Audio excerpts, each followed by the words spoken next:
జై భీములు. Manyashri visionary leader Shri Nara Chandrababu Naidu గారికి,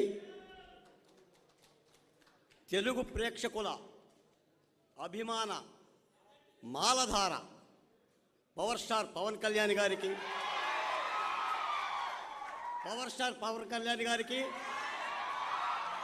వేదికను అలంకరించిన సిపిఐ రామకృష్ణ గారికి, నా పెద్దలు, నా సోదరులు రామకృష్ణ గారికి, విశాలాంధ్ర ఎడిటర్ రామారావు గారికి, నా స్నేహితులు 572 పేజీల ఈ బరువైన పుస్తకాన్ని ఆంధ్ర రాష్ట్ర ప్రజలకి అంకితం చేసి ఇంతమంది కలయికకి కారణమైన ఆలపాటి సురేష్ కుమార్ గారికి ధన్యవాదాలు. మిత్రులారా, కవిని గన్న తల్లి గర్భంబు తన్యంబు, కృతిని కొన్నవాడు మృతుడుగాడు అంటాడు కవి సామ్రాట్ గుర్రం జాషువా. ఒక కవిని కన్న తల్లి ఆమె గర్భమే ధన్యము. ఈ కృతిని ఎవరైతే స్వీకరిస్తారో ఈ కావ్యం బతికున్నంత వరకు ఈ కృతిని కొన్నవాడు కూడా మృతుడుగాడు. ఇది ఒక చరిత్ర. నిన్న అమరావతి మహిళల ఉద్యమాలు, పోరాటాలు చూసిన తర్వాత నిన్న ఒక మాట విన్నారు. ఉయ్యాలలో బిడ్డలకు జోలపాట పాడే అమ్మ, ఉయ్యాలలోని బిడ్డలకు జోలపాట పాడే అమ్మ ఉద్యమాలలోకి వచ్చి జై కొడితే ఎలా ఉంటుంది అని. ఎలా ఉంటుంది? ప్రళయం వస్తుంది జగన్మోహన్ రెడ్డి గారు దిగిపోయేలాగా. ఈ రాష్ట్రంలో జగన్మోహన్ రెడ్డి గారికి ఎదురెత వీధింది ఎవరో? రాజధాని ఉద్యమ రైతు మహిళ. మిత్రులారా, మొత్తం విధ్వంసం. నేను సురేష్ గారిని అభినందిస్తున్నా. 2019 మే పదవీ స్వీకారం చేసిన దగ్గర నుంచి జగన్మోహన్ రెడ్డి గారు ఒక ప్రభుత్వ స్థలంలో ప్రభుత్వ సొమ్ముతో కుప్పగూల్చిన ప్రజావేదిక ఇప్పటికీ ఆ శకలాన్ని తొలగించలా. దాని నిర్మాణం చేసిన చంద్రబాబు నాయుడు గారు వస్తూ పోతూ చూస్తూ ఉండాలని. ఇంత క్రూరత్వమా? ఈ రోజున ఆంధ్రప్రదేశ్లో 53 రోజులుగా చంద్రబాబు నాయుడు గారి జైలు జీవితంలో 72 అడుగుల ఎత్తున గోడల్లో బంధించాం, భద్రత ఉందని చెప్పని పొన్నవారు సుధాకర్ చెప్తే ఆంధ్ర రాష్ట్రం కళ్ళంట నీళ్లు పడింది. అన్ని టీవీ డిబేట్లలో బల్లలు పగిలిపోయాయి కొట్టే దెబ్బలకే. నా అంబేద్కర్ రాసిన రాజ్యాంగం మళ్ళా విజనరీ లీడర్ని కాపాడుకొని మీ అందరి ముందుకు వచ్చింది. ఇంత విధ్వంసమా? నేను ఒక మాట చెప్తున్నా, నా సమయపాలన పాటిస్తా. మీరు దోచుకోండి, ఏమి దోచుకుంటారో జగన్మోహన్ రెడ్డి గారు దోచుకోండి. భూ ఖనిజాలను దోచుకోండి, భూముల్ని దోచుకోండి, ఆస్తులను దోచుకోండి. కానీ మీరు చేసిన విధ్వంసం ఒకటి చెప్తున్నాను సురేష్ కుమార్ గారు, మనుషుల జీవితాలను విధ్వంసం చేశారు. నేను డాక్టర్ సుధాకర్ గారి యొక్క భార్య వల్లిక గారిని విశాఖపట్నంలో కలిస్తే ఆ తల్లి మనుషులను కలవటానికి భయపడిపోయింది. ఆ తల్లి ఈ ఆకుపచ్చని కండువా చూసి, ఇతగాడి పేరు బాలకోటయ్య, టీవీలలో నా భర్త గురించి మాట్లాడతానని ఒక అవకాశం ఇచ్చింది.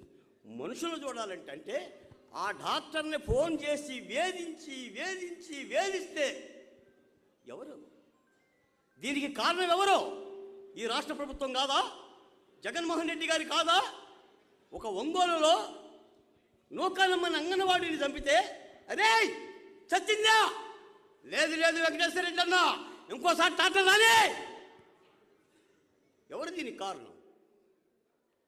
4 బిడ్డలతో అబ్దుల్ సలాం పాణ్యం రైలు పట్టాల మీద పట్టుకొని, నాన్న నేను చావను నాన్న, 12 ఏళ్ల కూతురు, నేను వెళ్ళిపోతాను నాన్న అంటే పట్టుకొని, అమ్మ నువ్వు వెళ్ళిపోతే నీకు అన్నం ఎవరు పెడతారే, బడికవుడు పంపిస్తాడు, చదువు ఎవడు చెప్పిస్తాడు, రా చచ్చిపోవాలన్న ప్రభుత్వం పరిపాలన ఎప్పుడైనా చూసారా మీరు?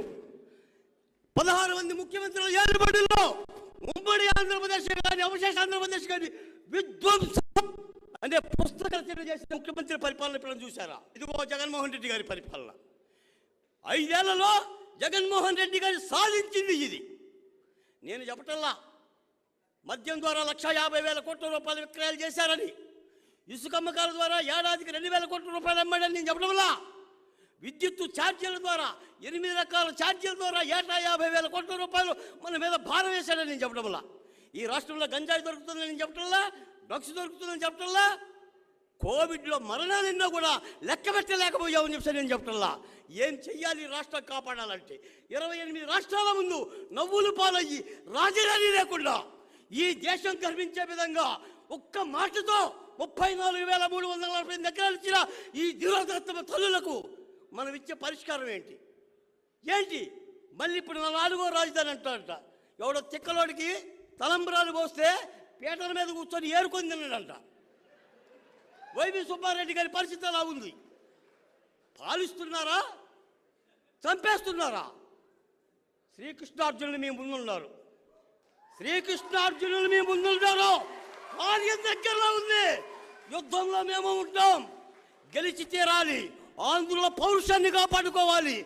ఏది పోగొట్టుకుందో రాష్ట్రం, మళ్ళీ ఇటువంటి పాలకుడు తెలుగు నేల మీద కనిపించకూడదు.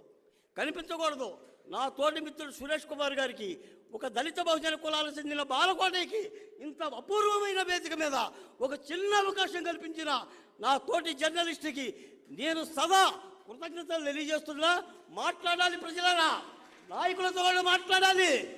నేను ఒక మాట చెప్తున్నా, రాముడంటే రావణాసురుని చంపడమే కాదు, పాదం తోకితే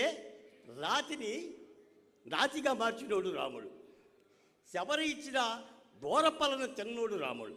కాబట్టి ధర్మపాలన. కృష్ణ భగవానుడంటే కుచేలుడు తెచ్చిన అటుకుల్ని అంతే ఆప్యాయంగా తిన్నవాడు. పాలకులకు ఆ ప్రేమ ఉండాలి, ప్రజల పట్ల ఆ నీతి ఉండాలి. అలాంటి యుద్ధం జరగాలి. గెలిచి తీరుతాం, ఈ రాష్ట్రాన్ని మార్చుకొని తీరుతాం. నాకు ఇచ్చిన అవకాశానికి మరోమారు ధన్యవాదాలు తెలియజేస్తూ సెలవు తీసుకుంటున్నాను. జై భీమ్, జై అంబేద్కర్.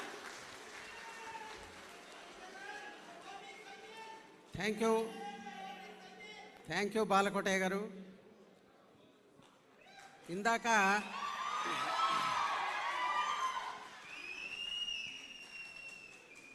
ఇందాక ఆఫీస్ నుంచి వస్తూ ఉంటే రామకృష్ణ గారు అడిగారు, 2 నిమిషాలు మాట్లాడమంటావు అన్నారు.